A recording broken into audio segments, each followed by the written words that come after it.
Olá, estamos de volta ao nosso programa Nisto Cremos, as grandes verdades da Bíblia. E hoje temos o desafio de estudar um tema muito interessante na Bíblia, o que a Bíblia ensina sobre a igreja. Nós vivemos num mundo de muita confusão religiosa, tantas igrejas, tantas denominações. A Bíblia define uma igreja como sendo a igreja de Deus. Vamos entender esse tema hoje, então. Em toda a Bíblia vemos o interesse de Deus em criar um povo para ser o seu povo. O chamado de Abraão, Isaque e Jacó se destinava a formar esse povo. Assim foi criada a nação de Israel no Antigo Testamento para ser o povo de Deus. A intenção de Deus era que esse povo fosse o seu representante na terra e pudesse então revelar às outras nações do mundo quem é o verdadeiro Deus, o Deus criador dos céus e da terra. A história, no entanto, revela que a nação de Israel se desviou completamente dos propósitos de Deus. E, em lugar de ser uma bênção para as outras nações, preferiu se fechar no seu orgulho nacional, no seu exclusivismo religioso, como se somente eles tivessem acesso à salvação. É nesse contexto que surge a igreja cristã. Agora, não mais importa a nacionalidade. Todos os que entram na relação de salvação pela fé em Cristo se tornam membros do povo de Deus, a igreja. Costuma-se pensar que a primitiva comunidade cristã, conhecida como igreja, surgiu após a morte de Jesus, quando o Espírito Santo desceu sobre os discípulos, lhes dando ali poder para pregar o Evangelho e pregar a Cristo. Esse episódio é conhecido como Pentecostes, a descida do Espírito Santo. Por causa dessa compreensão, surge uma questão bastante relevante. A igreja foi criada pelos apóstolos, depois da morte e ressurreição de Jesus, ou foi criada pelo próprio Cristo durante o seu ministério na terra? Pois é, uma pesquisa atenta nos evangelhos revela que a intenção de Jesus não era apenas estabelecer uma escola teológica. Ele veio dar origem a um grupo de homens e mulheres reunidos sob o reino de Deus, uma comunidade religiosa da qual ele mesmo era o líder. Desde o princípio, Cristo começou a reunir junto de si uma diversidade de discípulos. Havia, por vezes, grande número deles, embora não passassem, muitas vezes, de uma massa desorganizada de seguidores. Dentre eles, Jesus selecionou 12, aos quais chamou de apóstolos. Esses deveriam estar mais tempo com Cristo e depois seriam enviados a pregar a mensagem de Cristo. Cristo também deu aos seus discípulos memoráveis ensinos sobre o tipo de vida que deviam viver, ilustrada, por exemplo, no Sermão da Montanha. Os que se uniam a ele deviam estar dispostos a fazer sacrifícios como o seu mestre, estar dispostos a carregar cada um a sua cruz, nas palavras de Cristo, e a desenvolver valores inteiramente novos. Ele lhes ensina, por exemplo, que ganhar o mundo não tem valor nenhum comparado a perder a vida por amor a Jesus.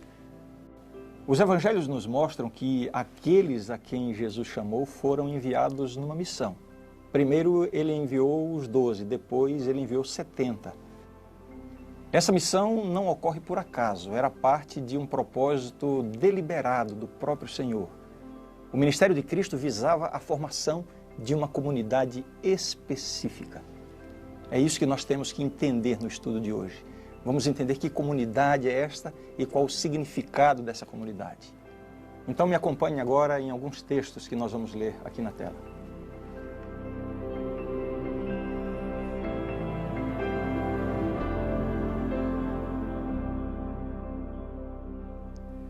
Em todo o ministério de Cristo, um dos momentos mais determinantes da sua intenção em criar a igreja se vê no diálogo que ele teve com Pedro. Veja só. Mateus capítulo 16, versos 13 a 18.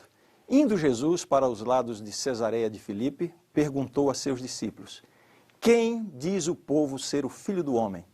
E eles responderam: Uns dizem João Batista, outros Elias e outros Jeremias, ou algum dos profetas. Mas vós, continuou ele, quem dizeis que eu sou? Respondendo Simão Pedro, disse: tu és o Cristo, o Filho do Deus vivo. Então Jesus lhe afirmou, bem-aventurado és, Simão Barjonas, porque não foi carne e sangue que te revelaram, mas meu Pai que está nos céus.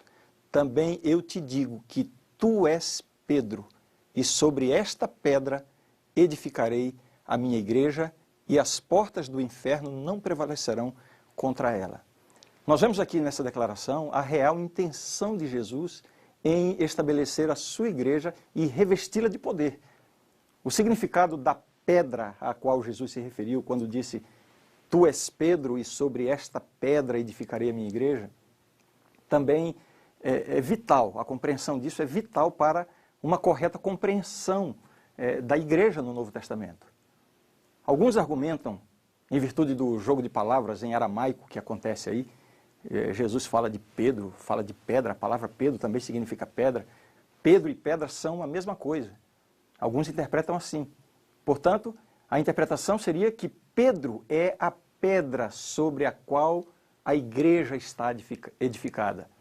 Acrescentando que o papel que o Senhor deu ao apóstolo era um papel permanente e que devia ser transmitido aos seus sucessores. A passagem bíblica, porém, não sugere nada dessa natureza. Conforme demonstrado na maneira como os discípulos, os outros discípulos, trataram Pedro posteriormente, nenhum dos que ouviram Jesus fazer essa afirmação entendeu dessa forma, que Pedro agora seria a base para o estabelecimento da igreja. Para eles, os outros discípulos, Cristo era o fundamento da família de Deus. E vemos isso em diversos textos da Bíblia. Vejamos alguns deles. Porque ninguém pode lançar outro fundamento além do que foi posto, o qual é Jesus Cristo. Jesus é o fundamento.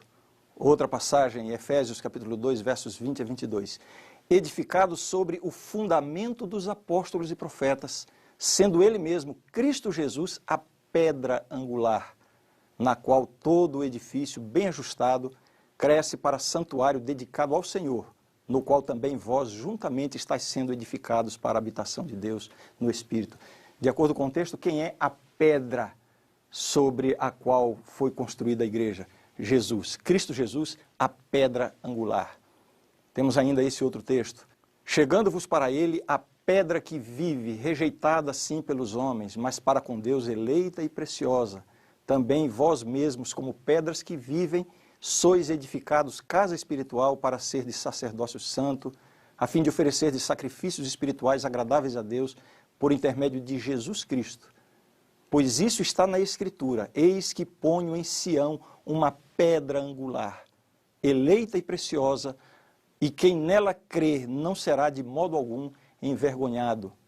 Para vós outros, portanto, os que credes, é a preciosidade, mas para os descrentes, a pedra que os construtores rejeitaram, essa veio a ser a principal pedra angular, e pedra de tropeço e rocha de ofensa.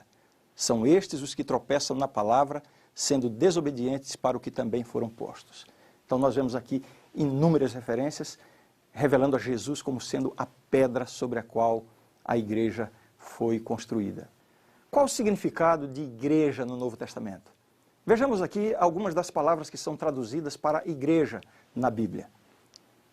Novo Testamento é o grego eklésia, que significa ek para fora, eklésia chamar, ou seja, chamar para fora. A palavra igreja tem esse sentido no idioma original. No Antigo Testamento, carral, reunião, ajuntamento, assembleia, os chamados para fora. Com o passar do tempo, essas palavras entraram para a história cristã com influências tanto gregas quanto judaicas. Na terminologia cristã, a palavra eclésia designava a congregação ou comunidade dos chamados por Deus para sair do mundo e ser o seu povo. Constituíam a sociedade dos que haviam sido libertados, embora conscientes de que sua liberdade emanava da sua obediência ao Senhor. O Novo Testamento se refere à igreja basicamente de duas maneiras. Na maior parte das referências, refere-se a uma comunidade de cristãos de determinada localidade específica. É por isso que as cartas de Paulo são, por exemplo, são endereçadas à igreja de Deus que está em Corinto, ou a igreja dos Tessalonicenses. Da mesma forma, o termo é empregado com referência a Jerusalém, a Cencreia.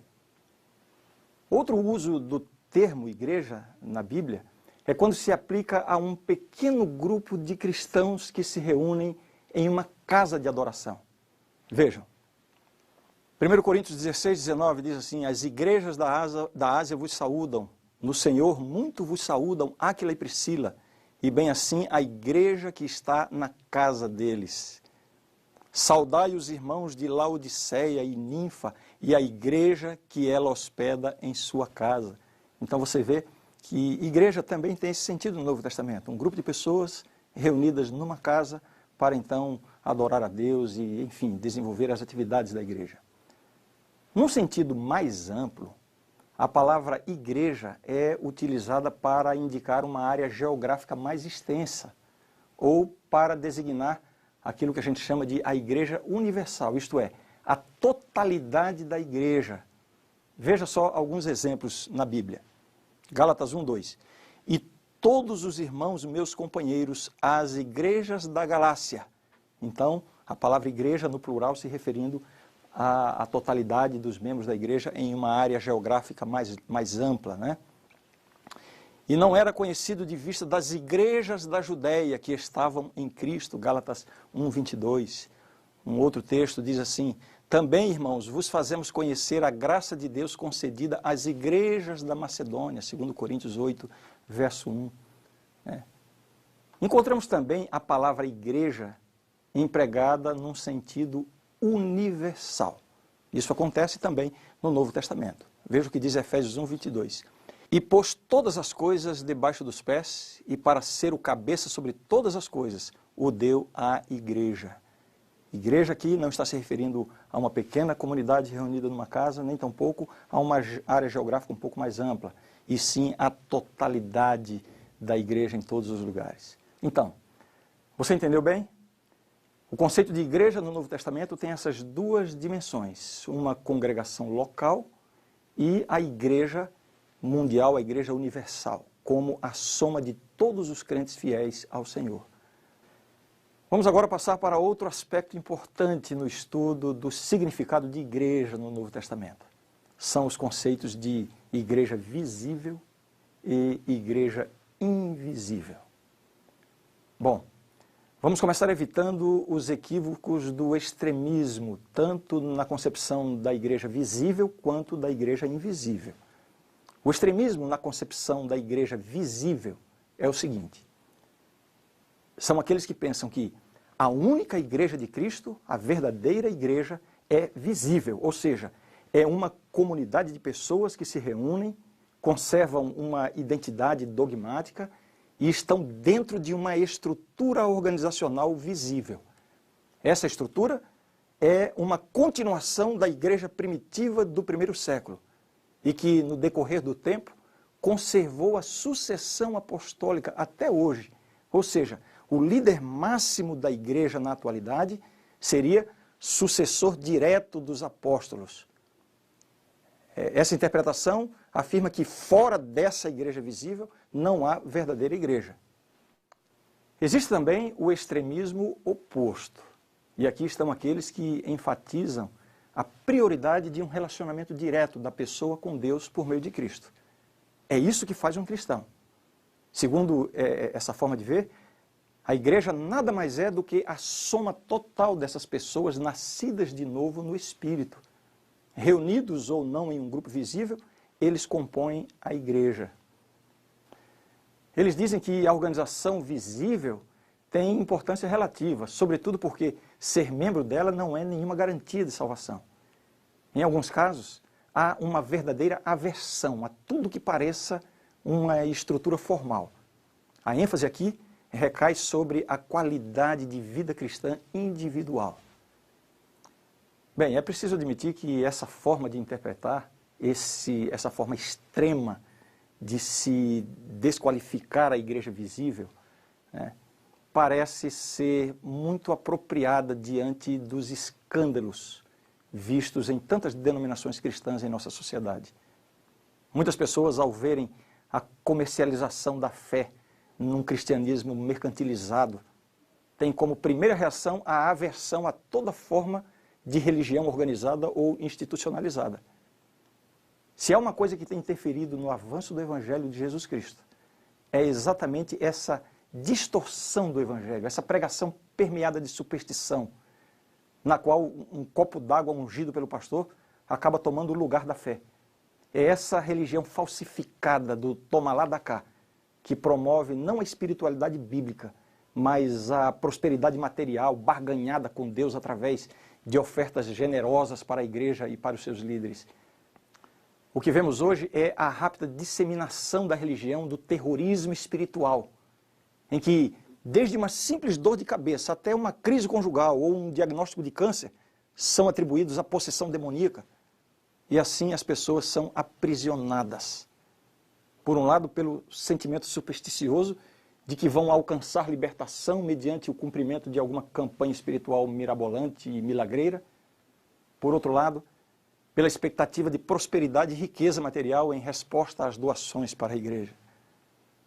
Como uma forma de reação a essas aberrações teológicas, muitas pessoas se sentem atraídas pela ideia de que a única igreja de Deus é a igreja invisível. Preferem pensar que Deus não tem nenhuma organização formal ou institucionalizada que possa ser chamada de igreja de Deus. Então veja, estamos aqui diante de duas posições extremas. A de que a igreja de Deus é unicamente a igreja visível que obedece à sucessão apostólica. E a outra posição de que a única igreja de Deus é a invisível, ou seja, a soma total de todos os cristãos sinceros, independentemente de qualquer organização visível. Vejamos agora o que a Bíblia ensina sobre isso. Primeiramente, vemos no Novo Testamento uma igreja invisível. Quando Jesus falava sobre a salvação, ele sempre deu prioridade à fé e à condição espiritual individual. Veja só alguns exemplos. A isto respondeu Jesus: em verdade te digo que se alguém não nascer de novo, não pode ver o reino de Deus. Respondeu Jesus: em verdade te digo, quem não nascer da água e do Espírito, não pode entrar no reino de Deus. São João capítulo 3, versos 3 e 5. E ainda, essa última declaração que eu quero mostrar para você. Em verdade vos digo, quem crê em mim tem a vida eterna. João 6,46. Todas essas passagens revelam que, de um lado, o Novo Testamento, e especialmente nas palavras de Cristo, nós encontramos esta ênfase de que a salvação, a ligação com Deus, é uma coisa individual, né? Através da fé, através de um relacionamento com Cristo.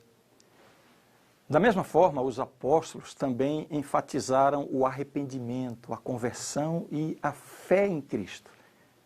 Quando perguntaram a Pedro e aos outros: que faremos, irmãos? Veja qual foi a resposta que foi dada a esta pergunta. Depois, trazendo-os para fora, disse: Senhores, que devo fazer para que seja salvo? Responderam: crê no Senhor Jesus e serás salvo tu e tua casa.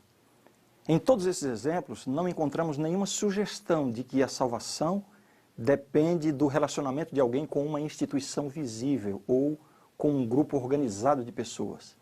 Essa, portanto, é uma igreja invisível, da qual são membros todos os que exercem fé em Jesus. Só que o Novo Testamento fala também da igreja como um corpo visível de crentes. Tendo reconhecido a prioridade da fé e do arrependimento, é difícil querer minimizar essa mesma importância dada pelas Escrituras à dimensão visível da igreja. Por exemplo, em resposta à pregação de Pedro e dos outros apóstolos, quase 3.000 pessoas aceitaram a mensagem. E veja o que diz o texto sobre esse evento. Então, os que lhe aceitaram a palavra foram batizados, havendo um acréscimo naquele dia de quase 3.000 pessoas. E perseveravam na doutrina dos apóstolos e na comunhão, no partir do pão e nas orações. Em cada alma havia temor e muitos prodígios e sinais eram feitos por intermédio dos apóstolos. Todos os que creram estavam juntos e tinham tudo em comum. Você percebe? Nota-se aqui claramente a formação de uma comunidade que se reunia, que compartilhava experiências e que formava, assim, uma igreja visível. Assim, a igreja visível são comunidades reais, formadas de pessoas que se reúnem para adoração em comunidade e para o serviço aos de fora. Veja essas expressões bíblicas aqui. Contudo, se alguém quer ser contencioso, saiba que nós não temos tal costume nem as igrejas de Deus. 1 Coríntios 11:16. Claro que está se referindo a comunidades visíveis. Tanto é assim, irmãos, que vos tornastes imitadores das igrejas de Deus existentes na Judéia, em Cristo Jesus. Veja que também se refere a comunidades visíveis, né? 1 Tessalonicenses 2:14.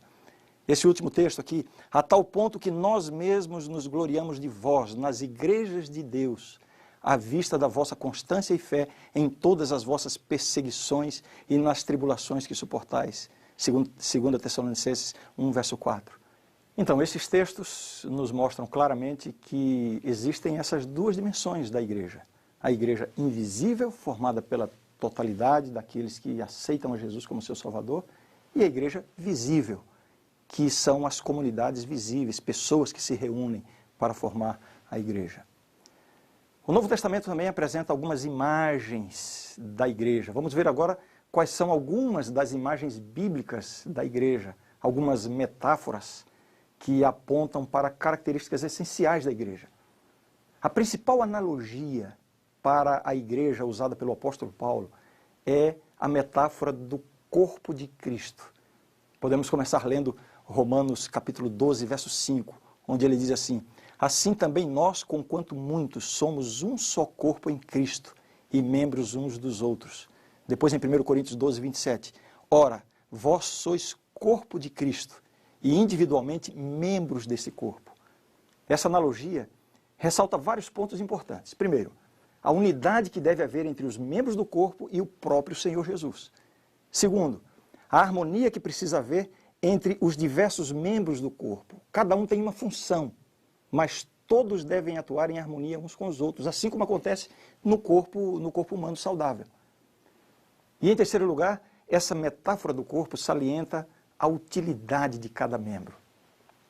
Não importa quem seja, que talentos possua ou que posição ocupe, assim como cada parte do corpo humano desempenha uma parte importante no organismo, da mesma forma, cada cristão é visto por Deus como sendo de grande importância para a saúde do corpo.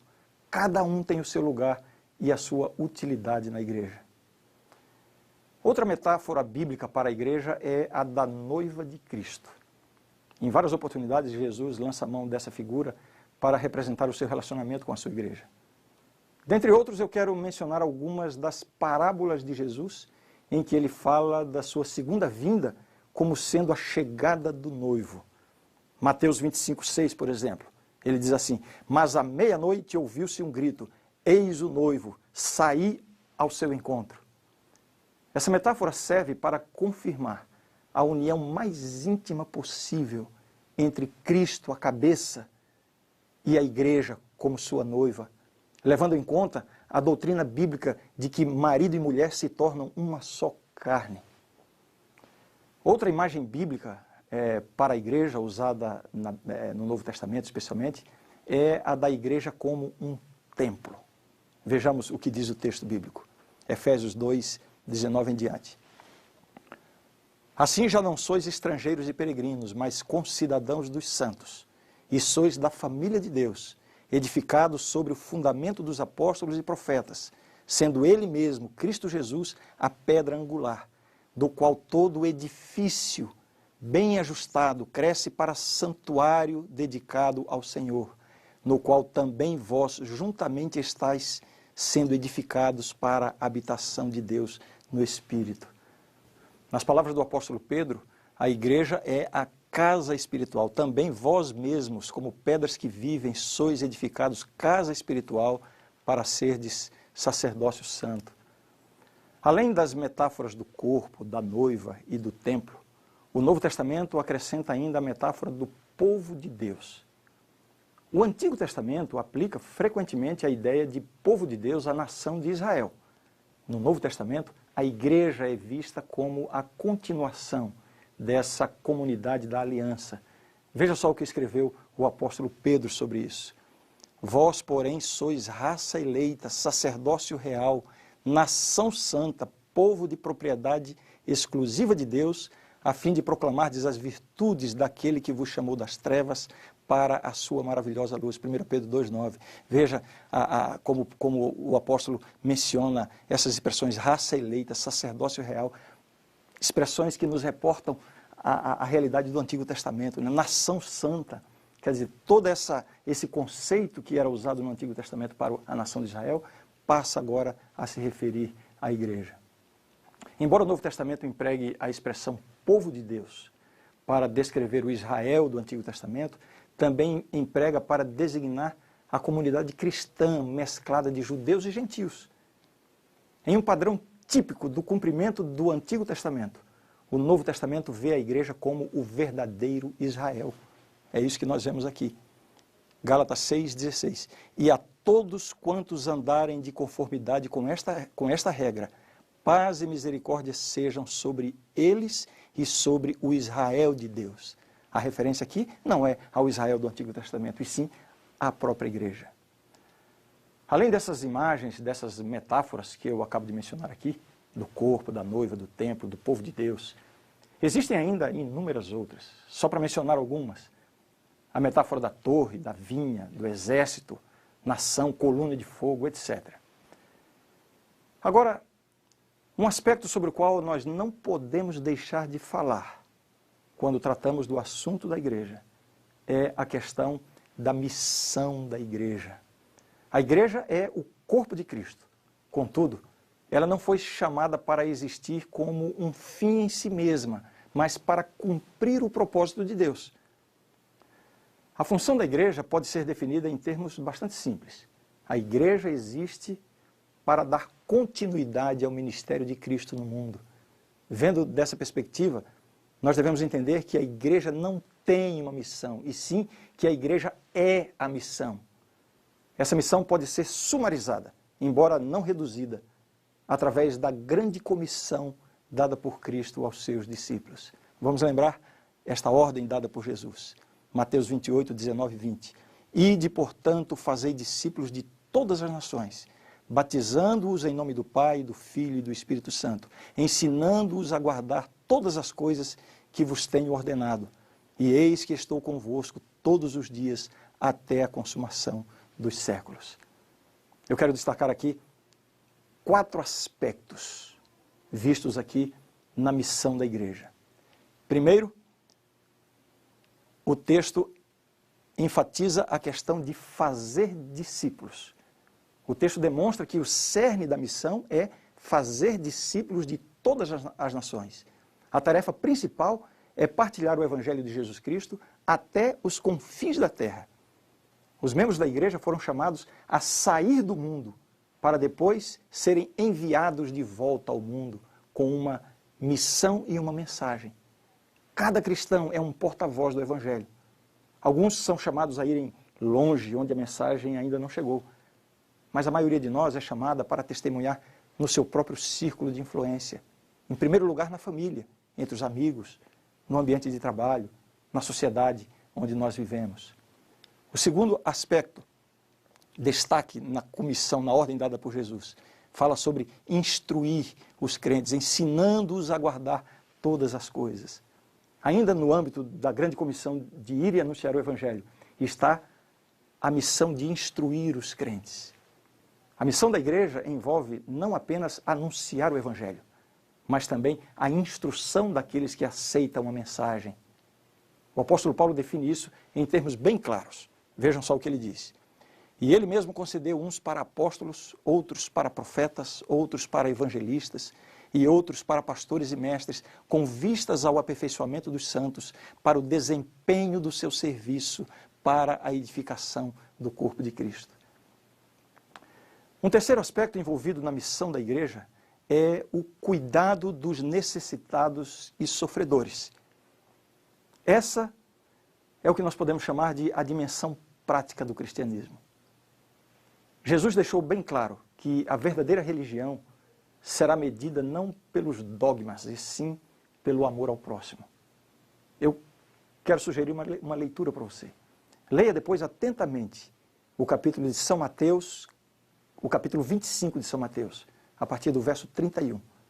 E você verá que a marca do verdadeiro cristianismo é o cuidado dos necessitados e sofredores. Não esqueça, São Mateus capítulo 25, a partir do verso 31. Finalmente, o quarto aspecto da missão da igreja é glorificar o nome de Deus. Veja só o que disse também o apóstolo Paulo. Nos predestinou para ele para a adoção de filhos por meio de Jesus Cristo, segundo o beneplácito de sua vontade, para louvor da glória de sua graça, que ele nos concedeu gratuitamente no amado.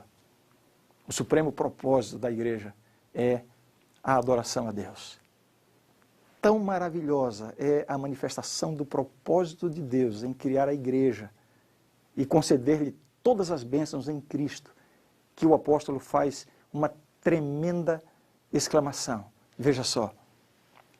A ele seja a glória na igreja e em Cristo Jesus, por todas as gerações, para todo sempre. Amém. Efésios 3, 21. Assim eu concluo. Deus tem a sua igreja, criada e chamada por Ele para dar continuidade ao ministério de Cristo. Essa igreja tem uma dimensão invisível, ou seja, é a totalidade de todos os crentes sinceros, independentemente de uma organização visível. Mas Deus tem também uma igreja visível, um povo peculiar, chamado Corpo de Cristo. A grande pergunta que paira agora é a seguinte: em meio a tanta confusão religiosa, como identificar o verdadeiro povo de Deus, a verdadeira igreja de Cristo na terra? Esse será o nosso próximo tema.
A grande verdade do estudo de hoje é esta.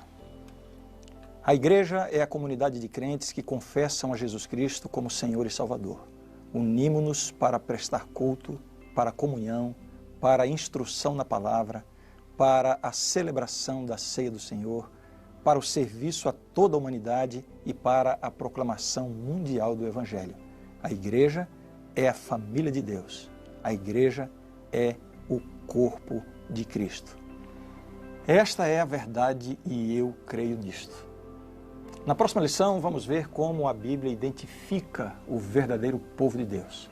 Nós não precisamos correr o risco de sermos enganados por essa confusão religiosa que tomou conta do mundo.